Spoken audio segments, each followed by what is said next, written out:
Hello there guys, welcome back to Younes Talks Football, welcome back to a brand new video. I hope all of you are doing well. You're not doing well, let's face it, unless if you're not a Chelsea supporter and you've come here for the bants, then, by all means, stick around and enjoy the bants, because, we would if it was for another team, so I guess it's only fair. Today was an absolute disaster, I can't believe I'm saying what I'm saying. Chelsea 2, West Brom 5, at Stamford Bridge. Big Sam's West Brom, fighting for relegation.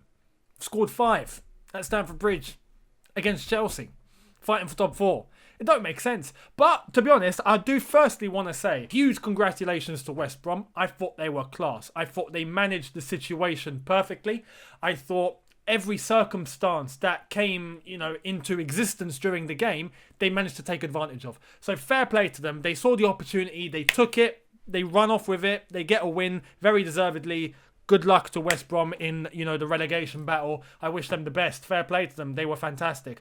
But many things happened. Many things happened which we need to discuss into why Chelsea ended up losing the way that they did after starting so brightly. But before we get into all of that, I'm going to ask you guys, if you are new, hit that subscribe button, hit that notification bell to be notified once I've uploaded. Smash the like button if you do enjoy this video. I know you haven't enjoyed the result if you're a Chelsea fan. If you're not a Chelsea fan, I'm sure you're loving this. So smash the like button, much appreciated. Check out my Patreon, patreon.com/YTF for more of my content. Let's get stuck into this game. Starting off with the lineup, I think it's a good place to start. Thomas Tuchel decided to go with this 11. So, went with Edouard Mendy in goal, a back three of Azpilicueta, Thiago Silva making his return, and Kurt Zouma coming in for who would normally play there, Antonio Rudiger. Reece James as right wing back, Marcos Alonso as left wing back.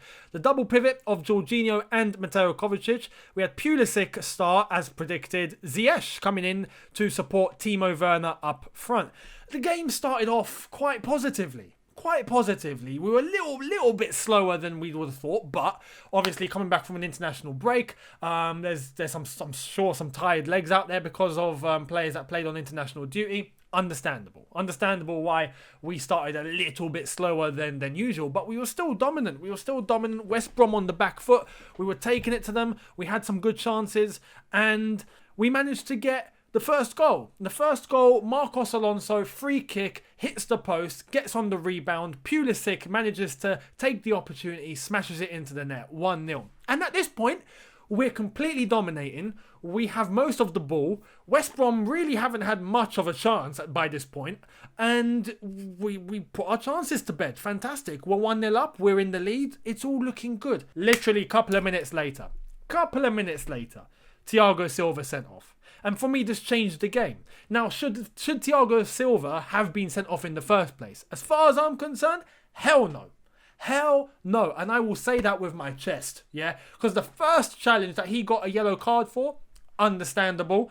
But, he got put in that situation by Jorginho. He'd done exactly what he had to do. So, fair play to Thiago Silva. He didn't have much of a choice. It was a yellow card. Absolutely was a yellow card.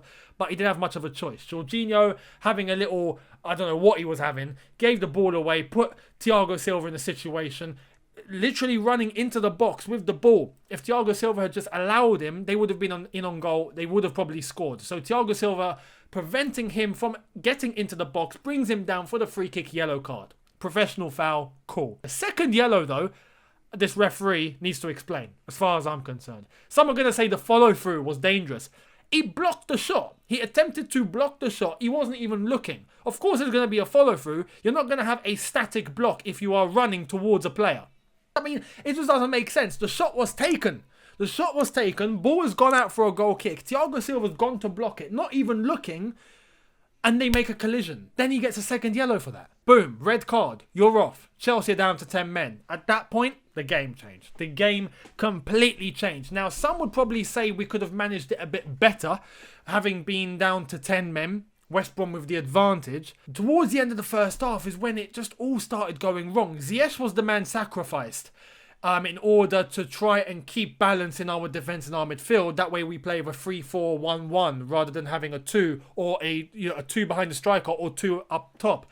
Ziyech was the man sacrificed. Some would have probably said Jorginho should have been sacrificed because Jorginho was probably the worst man on the pitch at that point. And I kind of agree.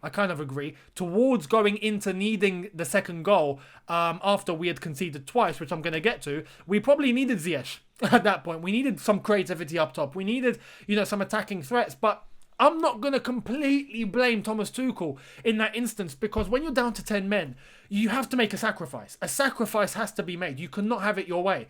The opposition have that extra space. If you try and go true ultra defensive, then you're not really going to be creating much to try and get goals.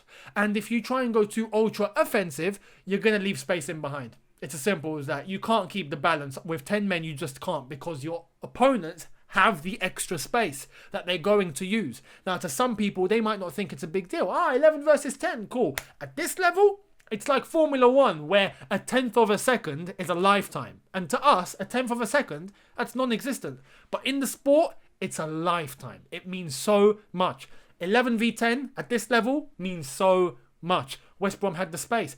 And honestly, their first goal, absolutely fantastic. They caught us out. Tactically, they caught us out. They had two front men managed to track back and pull a couple of our defenders with them, allowed Pereira to see the opportunity to run in behind, and no one noticed. He was onside. The others were offside. He was onside, ran in, got the chance, lobbed Mendy, fantastic, took the opportunity very quickly, and it was 1-1. And immediately after that, again, Kurt Zouma just completely having an absolute nightmare. Reece James and Jorginho, even in the build-up to that, I don't know what they were doing. Reece James trying to go and pass to Jorginho, who he could see had men around him, and then Jorginho with the ball completely fluffed it. Zouma completely not picking up his man. It was completely our fault. The second goal. But you go in at half-time and you think, okay, we're going to come out all guns blazing. We're going to try and chase this goal. We're going to have to try and salvage something. We just completely fell apart. It was a case of going to a 3-3-3 formation. We managed to bring on Kai Havertz, Mason Mount initially to try and just bolster our attack somewhat.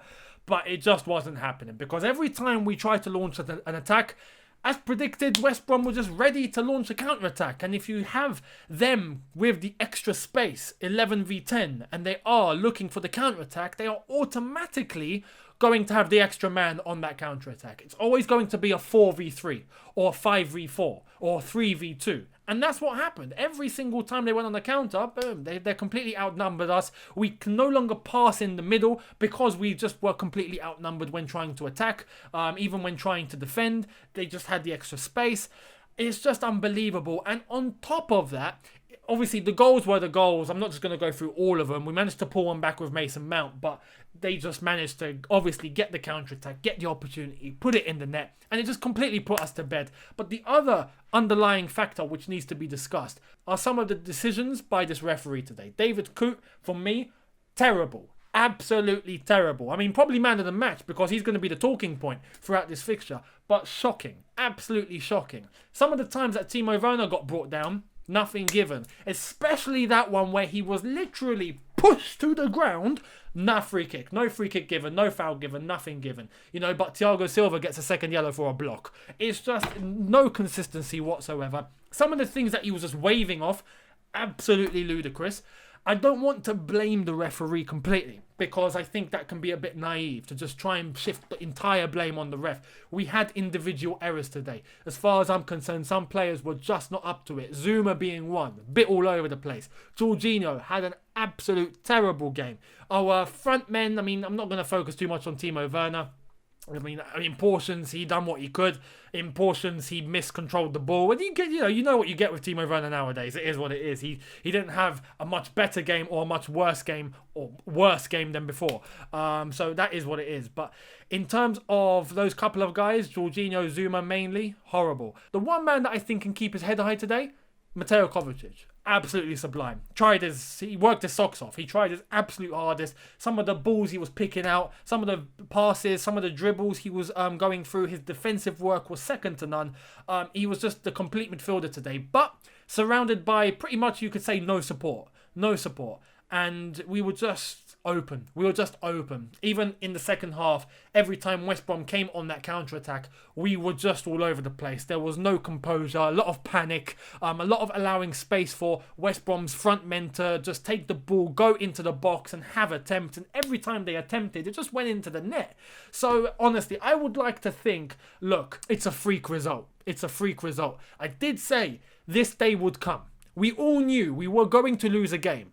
Albeit, yeah, not like this. I didn't think we'd lose 5-2 to Big Sam's West Brom at Stamford Bridge. I didn't think that would be the case. And by the way, shout out to Branislav Ivanovic, who was on the pitch for 10 minutes before he came off injured. Very nice to see him. Probably the last time we'll see him play at Stamford Bridge. But yeah, very, very good to see him. It was going to happen. This loss was going to come. When? We didn't know. Not like this, I would never have predicted. But it has happened. We now need to just move on. Put it to the side. Forget about it. Look forward to Porto. Some are worried that this form is going to be continued into Porto. If you look at the circumstance we had after we drew against Leeds, that wasn't a result we wanted. Not a disaster result, not like today, but we didn't want that result. We were all angry with that result. We beat Atletico the very next game. So it can happen. It can happen. You can bounce back. It's a different competition. It's a different motivation. It's a different environment. It's a different atmosphere. You can't compare the two. Hopefully we get a good bounce back for Wednesday. Hopefully this gives a nice kick up the backside for a lot of these players that can now realise, look, we're not playing games now. This is where it gets serious. You cannot have a performance like that again. Simple as that. And hopefully we can use this result positively. That is all we can say. It's naive to think that you're going to go unbeaten for a long period of games. But, as I've said, we just need to hope that we can get a good reaction. We need a good reaction. And I'm positive that we can get a good reaction against Porto on Wednesday. Fingers crossed we can. But we can't play like we did in the second half today. No way. Albeit with 10 men. The circumstances were against us. We had decisions with the referee. Some players were all over the place. It was just a bad day at the office. And again, the curse of 12:30 on a Saturday lunchtime has come back to bit us on the backside. It is what it is. But we have to move on. Let's not take it too harshly. Let's just try and put this to bed and forget about it. And hopefully we can, kickstart ourselves up again. Let me know what you think in the comment section below. What went wrong today? Let me know in the comments. Would you blame Thomas Tuchel? Would you blame some of these players? Would you blame the referee? What's your overall analysis? What do you think we did well? Let me know. Let me know in the comments. I would love to hear it. Hit the subscribe button if you are new. Hit that notification bell to be notified once I've uploaded. Smash the like button if you did enjoy this video. As I've said, if you've attempted to like this video, then smash the like button. Much appreciated. Don't forget to check out my Patreon. Patreon.com/YTF for more YTF content. I hope you guys head over there and enjoy. Catch me on Twitch later this evening. I'll be doing a live stream of FIFA. Get some FIFA underway and hopefully we can get some wins, unlike this game, which has gone completely against us. But join me on Twitch later. It'll be a good laugh. Much appreciated. Thank you all so much for watching. I will see all of you tomorrow for a brand new video. Have a good one. Look after yourselves. Take care. And peace.